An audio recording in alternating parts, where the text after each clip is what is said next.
Drilled them. Hey, thanks for tuning in to TWANGnBANG. I'm going to do something I've never done in a video before and jump right into a feature that I'm afraid that you will miss if I put it later. And that's because if you pull this product right out of the box and look through it, you're probably going to think it's junk when the exact opposite is true. This is the primary arm Cyclops 1-power Prism optic with an ACSS reticle. And one of the features that sets this apart from other Prism optics is the adjustable Diopter. Basically, a focus ring like you're going to find on a magnified optic. It's cranked all the way down when this comes from the factory. So when you look through it, it's not going to be adjusted to your eye and it's going to look all wonky and gross. But when you spend the time to adjust it the way I'm going to show you later in the video, you're going to get a crystal clear image that's truly 1-power. One with a reticle that has a nice horseshoe that's just as fast as a red dot up close, with an auto-ranging system that'll let you range targets out to 400 yards. And that's why the primary arm Cyclops is what's coming up next on TWANGnBANG.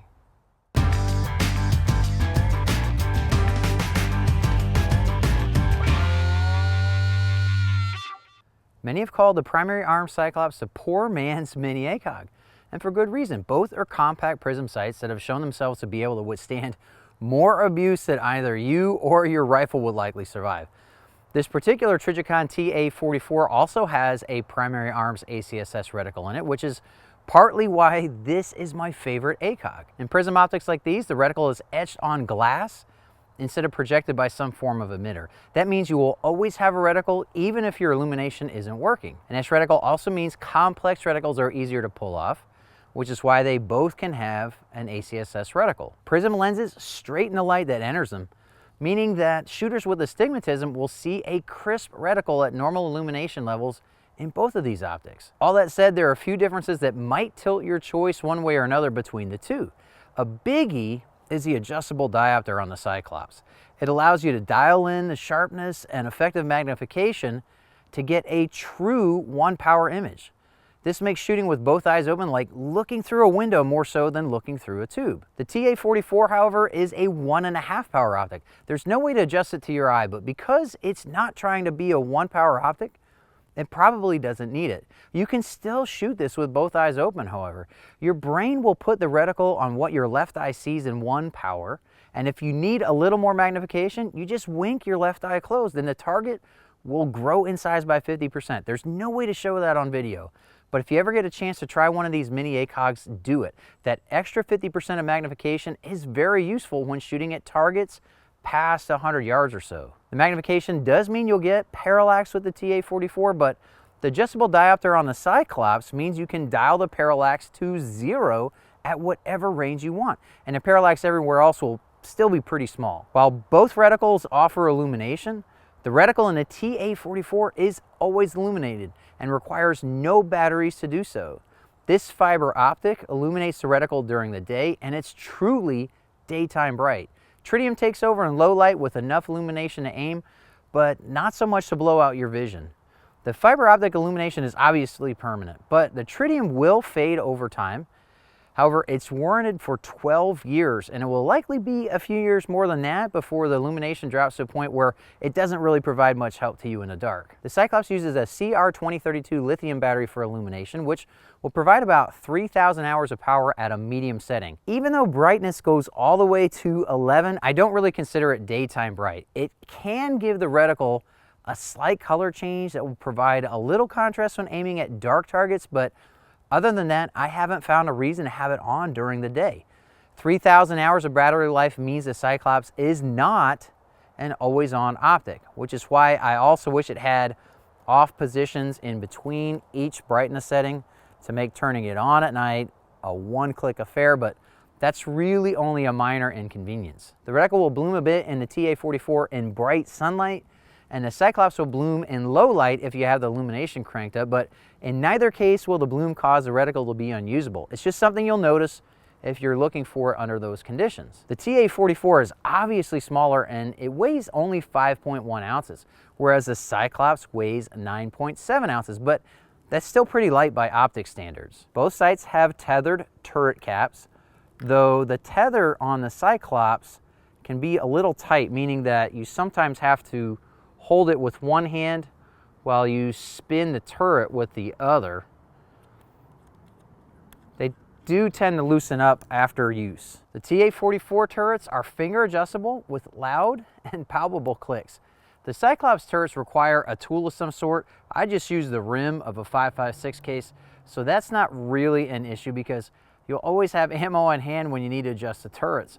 The turrets themselves don't really have as positive a feel to them, but I've never had an issue with loss of zero regardless. The TA-44 is an ACOG, so it should be no surprise that it can use many ACOG compatible mounts, though you should look for the short ones especially designed for the mini ACOGs like this 2012 mount from ADM. The Cyclops is compatible with Aimpoint T1 mounts, though the optic itself has a little bit more height to it than a T1.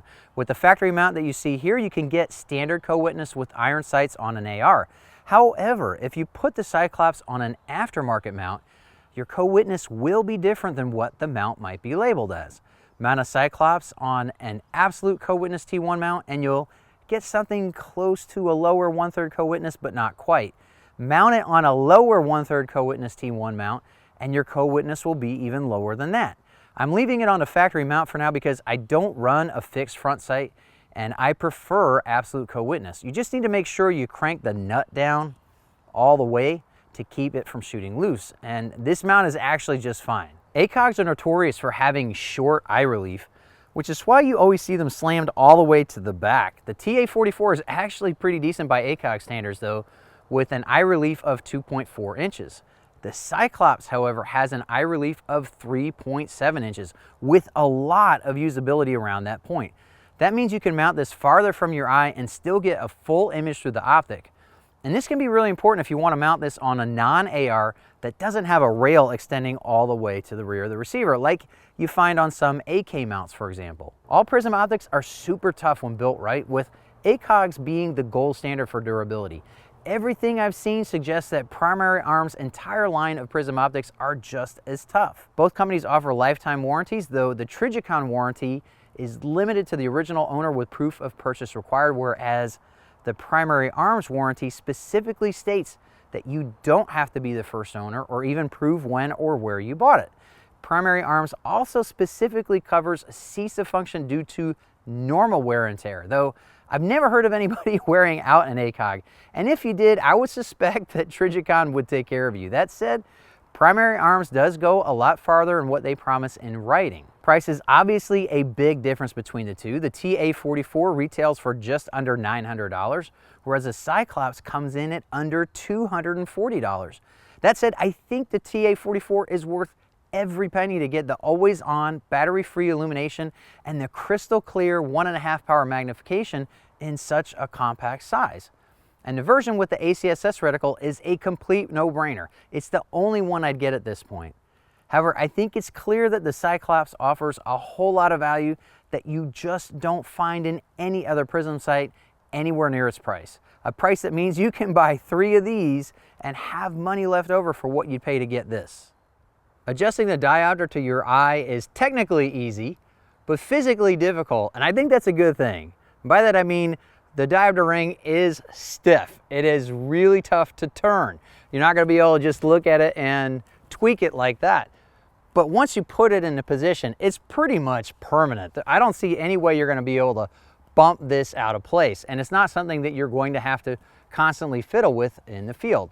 All you have to do is find a target that's about, I don't know, 50 yards out there, have both eyes open, and keep turning this until, and this will make sense when you do this, until you see one image through both eyes. And you can wink your left eye open, your right eye open, and you shouldn't see the image jumping around. Everything should look exactly the same size. Everything will be crystal clear, and it's going to work just as fast as a red dot from there, while giving you a very sharp reticle at whatever range you're aiming. Okay, I'm just going to put the horseshoe kind of right on the bad guy's head. The head is bigger than the horseshoe. We're just going to kind of use the whole horseshoe as an aiming dot. I'm not using the chevron.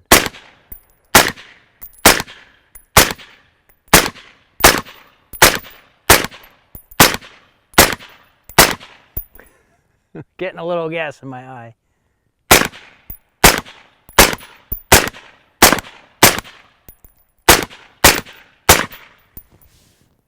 All right, so that's shooting about chin, neck level. But that's getting the bad guy down. That'll get the bad guy down. Yeah, so just like with a red dot, if you zero at 50/200 yards, you'd probably put the red dot on the forehead of the bad guy when you're doing CQB, or right at the sternal clavicular notch in order to hit where you really want to hit. And so you'd have to do the same thing with the chevron with a carefully aimed shot. That's right where it'd be right here if I put the chevron right here. But for really fast stuff, just put the horseshoe right in the center, whatever you're trying to hit, and just pull the trigger. That's going to get the job done. Like with other primary arms sights, the heart of the Cyclops is an advanced combined sighting system reticle, or ACSS for short. Since the Cyclops is limited to one power, this version of the ACSS is the simplest of the line, consisting of a horseshoe over a chevron for aiming with a ranging ladder below it. The horseshoe width is equal to the lead you'd have to put on a target moving at 8.6 miles per hour, which is the generally accepted average speed of a running combatant. The rangefinder is the same system used in other ACSS reticles, with line widths corresponding to 18 inches at the specified distance, which is the generally accepted average width of a combatant across the shoulders. The space between each range line and the baseline corresponds to 5 feet 10 inches at the specified distance, again because that's the generally accepted average height of a combatant. Both methods can be used on a standing target, with the line width intended for ranging an obscured or prone combatant. Ranging is limited to targets 400 yards away because beyond that distance, the ability of a one power optic to get a usable estimate is greatly diminished. The reticle doesn't really have specific subtensions at different ranges because on a one power optic, they'd be jammed really close together. You can use different points on the chevron as you hold at different ranges, and this will work for a variety of calibers as shown here. Here's what that looks like in practice with my 11.5-inch Bravo Company SBR shooting American Eagle XM193 55 grain full metal jacket. The first thing you need to know is that what you will see with your naked eye is much sharper than what you're going to see in this video. There are limitations to my camera scope mount that I had to overcome to mount it on the Cyclops that make this a little less crisp than I would prefer, but it's good enough to illustrate the reticle in action. I think it does show rather well, however, the subtle difference in the reticle with illumination on during daylight. This is all you're going to get, even at full illumination, a dark red instead of a black reticle. I'd be happier with a few more clicks of brightness for sure. At 200 yards in, you don't really need a range. Just center the chevron on your target and pull the trigger. It's still helpful to know where the 200 yard limit starts, which is why the top of the range finding line is calibrated to that. 18 inches is the generally accepted average shoulder width of an enemy combatant, and this target is right there at 18.5 inches wide, a difference completely insignificant at this range. I place a line across the target, and you can see how it covers the distance from side to side. That's how you know someone is roughly 200 yards away, whether they're standing or prone and facing you. If they're not facing you but standing, you could still get their range by placing the bottom of the rangefinder at the target's feet. I stapled this target so it was 5 feet 10 inches tall, which is the generally accepted average height of an enemy combatant. As you can see, the target fills the distance between the bottom of the rangefinder and the 200 yard line exactly. I zeroed the very tip of the chevron at 50 yards, which gives me roughly the same point of aim at 200 yards. Ordinarily, I really want magnification to make shots on a 10-inch plate at this range, but with the adjustable diopter on the Cyclops, I'm getting a crystal clear image of the target and the reticle.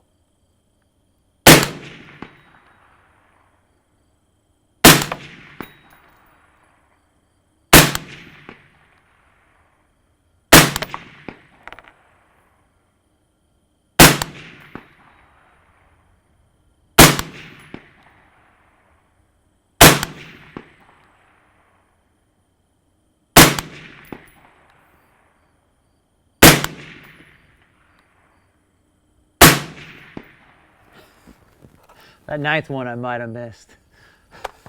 Couldn't tell, might have just caught an edge. Sounded a little ricochet to me, and that's not gonna happen if it hits solid steel. But that was 9 out of 10. Would have been 10 out of 10 if I would have been even slower than that. And so that's sharp enough for me once I have this diopter adjusted to my eye. And of course, actually, I still have some of the contraption that I use to get through scope video on here, so you can't even see the diopter. This part isn't normally here. Let's push it out to 300. Here's what that looks like at 300 yards. Again, what my eye sees is much clearer than what the video shows, but the edges of the targets are still a little tougher to make out when ranging at this distance. Since the reticle is calibrated for velocities from 14.5 to 16-inch barrels, my point of aim with an 11.5-inch Bravo Company SBR is going to fall a little below what you'd find in the manual. It's roughly centered within the space under the chevron. I'm just shooting American Eagle XM193. It's 55 grain full metal jacket. Nothing special.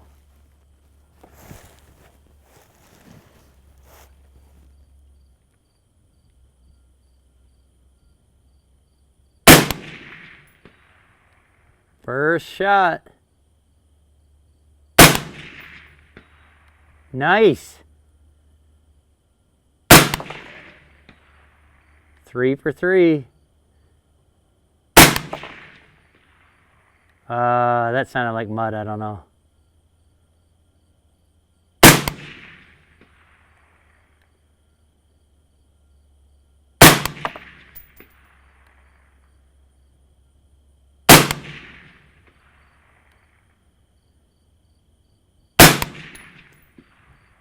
That was definitely mud.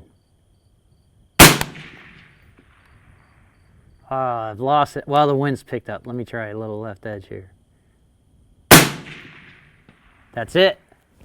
The wind picked up, started pushing left to right, and usually it happens downrange sooner than here, and without any magnification, I just see brown. I don't see individual grass blades pushing back there. That's pretty good shooting for me at 200 yards with a 1-power optic. You know, my eyes are nowhere near as sharp at 48 years old as they were when I was 18 years old, even with corrective lenses. And so I'm really happy with that. I am very happy with that. And I'm not going to credit the Cyclops with those hits, but I'm definitely going to say it does not get in the way. It is a nice, clear image. Both eyes open. Looks fantastic. While the Cyclops isn't the optic I choose to shoot at 400 yards, it might be the optic that I have when I need to shoot at 400 yards. So I wanted to see what that looked like. I don't know how that's showing up on camera, but even with my naked eye, you know, I can range at 400 with this. But if I was under stress, I think this would be tough to do. I know why they put it there. It's not gonna, you know, when you already have the 200 and 300, might as well put 400. But I think under a stressful situation, you're gonna have a really hard time using that to range somebody, especially if they're shooting back. But you can do it. That's 400 right there. And let's see if I can make some hits. I don't think I'm gonna make hits on the gong because I kind of have to, yeah. That gong is swallowed by the horseshoe, and I gotta kind of play with where it is at the bottom of the horseshoe. Let's just see. Oh my God! I hit it!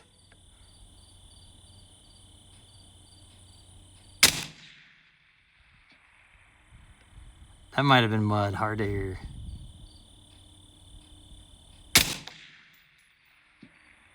Oh my God. I think that's just the mud now. That first one was definitely a ring. Let's try this. Let's see if I can find any new holes, because I painted over it with all the old holes. That's about what you'd have to do for a hold.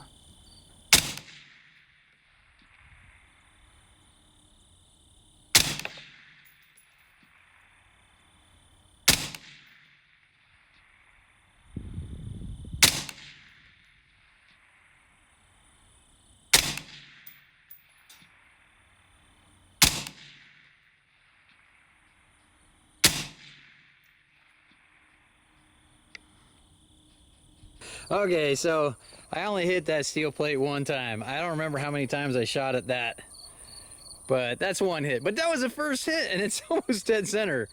I'm pretty happy with that.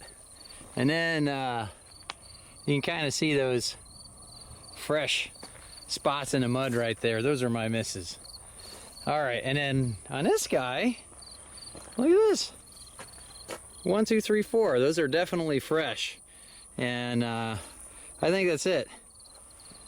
And we're getting a left to right wind there, and I think it picked up when I came over to this guy. But you know, it's just, I'm just aiming in space to get that. But I got him. 400 yards. That's way better than I was expecting for 1 power. And you know, I am not saying that there's any magic with the Cyclops that allowed me to do that at all. I'm not gonna claim that the Cyclops is like, wow, look what it allowed me to do. Not at all. I think I just had a really lucky day today. It was just a good day at the range, and that's always fun. I don't care what I'm shooting. Primary Arms is one of those companies that actually listens to its customers. In fact, the designer of this optic is in constant communication with me and many of the YouTubers that you're familiar with, as well as members of law enforcement and special operations. The 1 power Cyclops was born from that communication. And I know I wasn't the only one that was really excited to learn that this was finally ready for market. The adjustable diopter was an unexpected surprise, one that I think sets it apart from other Prism optics as much as the ACSS reticle. If you've got astigmatism like I do and you have trouble with red dot sights, this is a solution that you should try. If you like red dots but you want something more than just a dot to aim with, something that's not dependent upon batteries or electronics to work, the Cyclops will give you all of that at a price that I find shockingly low. If you want to learn more about the Primary Arms Cyclops, be sure to click the link in the video description below. Be sure to follow me on Facebook and Instagram. You can see the links right here. Be sure to sign up for my mailing list. It's the only way to stay in touch with me no matter what happens to my content here on YouTube. I really do appreciate you watching Twang and Bang, and I hope to see you next time.